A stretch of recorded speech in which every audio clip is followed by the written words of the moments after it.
नमस्कार आप सबको। मेरा नाम अर्चना है। मैं राजकीय वरिष्ठ उपाध्याय संस्कृत विद्यालय हाथोज में प्राध्यापक विज्ञान के पद पर कार्यरत हूँ। आज हम कक्षा 11 में सामान्य विज्ञान विषय में अध्याय 12 ब्रायोफाइटा, टेरिडोफाइटा एवं स्पर्मेटोफाइटा का अध्ययन करेंगे। सर्वप्रथम हम ब्रायोफाइटा का अध्ययन करते हैं। ब्रायोफाइटा एक ग्रीक शब्द ब्रायोस मोस तथा फाइटोन प्लांट से मिलकर के बना है। इसमें सरल, आद्य, प्रथम स्थलीय, असंवहनी व भ्रूणीय पादपों को सम्मिलित किया गया है। इन्हें जीवित रहने के लिए अधिक जल व नमी की आवश्यकता होती है, इसीलिए इन्हें उभयचर पादप भी कहा जाता है। ब्रायोफाइटा की लाक्षणिक लक्षण वितरण, ये प्रथम स्थलीय पादप हैं। ये अधिक नमी वाले स्थानों पर पाए जाते हैं। स्वभाव व आवास, ये नम व छायादार स्थानों पर, दीवारों, वृक्षों के तनों व छालों पर पाए जाते हैं। बक्स बाउमिया एक मृतोपजीवी ब्रायोफाइटा है। ब्रायोफाइटा का मुख्य पादप जो होता है वह अगुणित होता है, जिसे युग्मकोद्भिद कहा जाता है। यह दो स्वरूपों में पाया जाता है, पहला थैलाब और दूसरा पर्णिल। थैलाब, जैसा कि स्लाइड में आप देख रहे हैं, ये थैलाब है। यह पृष्ठधारी, द्विभाजी, शाखित व चपटा है। जैसा कि ये स्लाइड में देख रहे हैं आप, द्विभाजी है, शाखित व चपटा है। ऊपरी सतह पर कुछ खांचे पाई जाती हैं जिनमें जननांगों का निर्माण होता है। निचली सतह पर इसमें जो मूलाभास और शल्क पाए जाते हैं। दूसरा स्वरूप इसका पर्णिल स्वरूप है। जैसा कि यहाँ आप देख रहे हैं, ये पर्णिल स्वरूप है, जिसमें शान, जो कि शान होता है और केंद्रीय अक्ष पर पत्तीनुमा उपांग विन्यासित रहते हैं। जनन, ब्रायोफाइटा में जो जनन होता है वह कायिक लैंगिक प्रकार का होता है। कायिक जनन विखंडन और पुनरुद्ध भवन द्वारा होता है। लैंगिक जनन विषम युग्मक की प्रकार का होता है।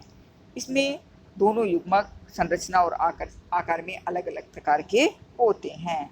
ये बनते हैं युग्मक धानियों में, और युग्मक धानियाँ जो होती हैं वह बहुकोशिकीय व बंध्य आवरण से ढकी रहती हैं या घिरी रहती हैं, जो कि ब्रायोफाइटा का प्रमुख लक्षण है। इन पादपों में निषेचन के लिए जल अत्यधिक आवश्यक होता है। नर जन्नांग पुधानी, जिसमें पुमणु बनते हैं, और मादा जन्नांग स्त्रीधानी, जिसमें अंडा बनता है। परिपक्व स्त्रीधानी की ग्रीवानाल, जैसा कि आप देख रहे हैं, परिपक्व ये वाली कोशिकाएं जो हैं, परिपक्व अंडधानी जो है, इसमें जैसे इसको हम अंडधानी कहते हैं, इसके अंदर या स्त्रीधानी कहा जाता है, जिसमें गिरवानाल कोशिकाएं और अंडदानाल कोशिकाएं, ये गिरवानाल और अंडदानाल कोशिकाएं हैं। ये जो हैं, यह विघटित होकर के श्लेष्मा का निर्माण करती हैं, और श्लेष्मा जल का अवशोषण करके फूल जाता है और स्त्रीधानी के मुख तक आ जाता है, और ये बाहर आता है। बाहर यहाँ से जो पुमणु बनते हैं, ये इसकी ओर आकर्षित हो जाते हैं, और आकर्षित होने के बाद ये पुमणु इनके दोनों के केंद्र संलयित हो जाते हैं। संलयित होकर के युग्मनज का निर्माण करते हैं। अब आता है बीजाणुद्भिद अवस्था। तो बीजाणुद्भिद युग्मनज बीजाणुद्भिद पीढ़ी की प्रथम कोशिका है, जो विभाजन और विभेदन के बाद एक बीजाणुद्भिद संरचना स्पोरोगोनियम बनाती हैं। यह युग्मकोद्भिद पादप से संलग्न रहता है। जो स्पोरोगोनियम बनेगा उसके साथ ही संलग्न रहेगा, लेकिन इसका जीवन काल अल्प होता है। स्पोरोगोनियम में 3 भाग दिखाई देते हैं, जैसा कि आप यहाँ देख रहे हैं। इसमें पाद, सीटा और कैप्सूल। इसमें कैप्सूल जो भाग होता है वही इसके अंदर उर्वर भाग होता है, जिसमें अर्धसूत्री विभाजन होते हैं, और अर्धसूत्री विभाजन के द्वारा बीजाणुओं का निर्माण होता है। जैसा कि यहाँ देख रहे हैं, ये बीजाणु बन गए इसके अंदर। तो अर्धसूत्री विभाजन के द्वारा बीजाणुओं का निर्माण होता है। जब ये परिपक्व हो जाते हैं तो बीजाणु बाहर आ जाते हैं। अनुकूल परिस्थितियां आने पर ये अंकुरित हो जाते हैं, और अंकुरित होकर के एक नव पादप का निर्माण करते हैं। अंकुरित होकर के एक नव पादप का निर्माण करेंगे। ब्रायोफाइटा के जीवन चक्र में 2 प्रावस्थाएं होती हैं, अगुणित युग्मकोद्भिद व द्विगुणित बीजाणुद्भिद। युग्मकोद्भिद से युग्मक बनते हैं। जो युग्मक जो बनते हैं वह इसमें ही बनते हैं, युग्मकोद्भिद।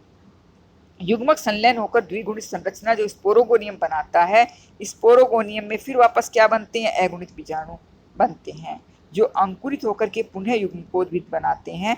इस प्रकार से दोनों अगुणित और युग्मकोद्भिद एकांतर क्रम में होते हैं, जिसे पीढ़ी एकांतरण कहा जाता है। अब हम अध्ययन करते हैं टेरिडोफाइटा। ये टेरिडोफाइटा है। तो टेरिडोफाइटा पादपों में सुविकसित संवहन तंत्र पाया जाता है, इसलिए इन्हें संवहनी क्रिप्टोगेम्स कहा जाता है। लाक्षणिक लक्षण, ये स्थलीय जातियां होती हैं, नम व छायादार स्थानों पर पाई जाती हैं। कुछ स्थिर जल में जैसे मार्सिलिया अजोला, कुछ मरुद्भिद भी होती हैं, सेलेजिनेला इक्विसिटम। इन पादपों का मुख्य पादप जो होता है वह बीजाणुद्भिद द्विगुणित होता है। बीजाणुद्भिद सुविकसित होकर जड़, तना, पत्ती में विभेदित हो जाता है, जैसा कि आप इस चित्र में देख रहे हैं, जड़, तना, पत्तियों में विभेदित है। इनमें सुविकसित संवहन तंत्र है, जड़ में भी, तने में भी और पत्ती में भी। इनके जाइलम में वाहिकाएं अनुपस्थित होती हैं और फ्लोएम में सहकोशिकाएं अनुपस्थित रहती हैं। टेरिडोफाइटा पादपों में जनन बीजाणुओं द्वारा होता है। ये बीजाणु लैंगिक भी होता है और बीजाणु द्वारा अलैंगिक भी होता है। ये बीजाणु धानियों में बनते हैं, जैसा कि आप यहाँ पर देखें, यहाँ पर ये बीजाणु धानियाँ हैं। बीजाणु धानी जिन पर्ण के नीचे बनती हैं उन्हें बीजाणु पर्ण कहा जाता है। और बीजाणु जब अगुणित होते हैं, बनते हैं, ये प्रोथैलस का निर्माण करते हैं। इस प्रकार से प्रोथैलस जो है वह लैंगिक जनन का कार्य करता है। अधिकांश जातियां हैं संबीजाणविक होती हैं, जिनके अंदर दोनों जननांग एक ही उस पर बनते हैं, और विषम बीजाणुविक में एक से लघु बीजाणु और दूसरे से गुरु बीजाणु का निर्माण होता है। बीजाणु धानियों के अंदर पुमणु कैसे होते हैं? द्विकशायिक बनते हैं। यहाँ पर बीजाणु धानी के अंदर जो बनेंगे वह पुमणु जो बनते हैं वह द्विकशायिक होते हैं। सेलेजिनेला के अंदर और इक्विसिटम के अंदर बहुकशायिक। टेरिडोफाइटा में भी निषेचन क्रिया प्रोफाइटा की तरह से ही होती है। यहाँ भी निषेचन के बाद अंड के साथ और पुमणु के निषेचन के बाद दोनों के केंद्रकों के संलयन से निषिक्तांड बनता, पहले युग्मनज बनेगा, फिर निषिक्तांड बनेगा, और निषिक्तांड में बहुत सारे विभाजन और विभेदन होगा, इससे भ्रूण बनेगा। यह द्विगुणित संरचना है। द्विगुणित बीजाणुद्भिद पादप बनेगा, और टेरिडोफाइटा में युग्मकोद्भिद जो अवस्था होती है वह अंशकालिक होती है, और बीजाणुद्भिद अवस्था जो होती है वह दीर्घकालिक होती है।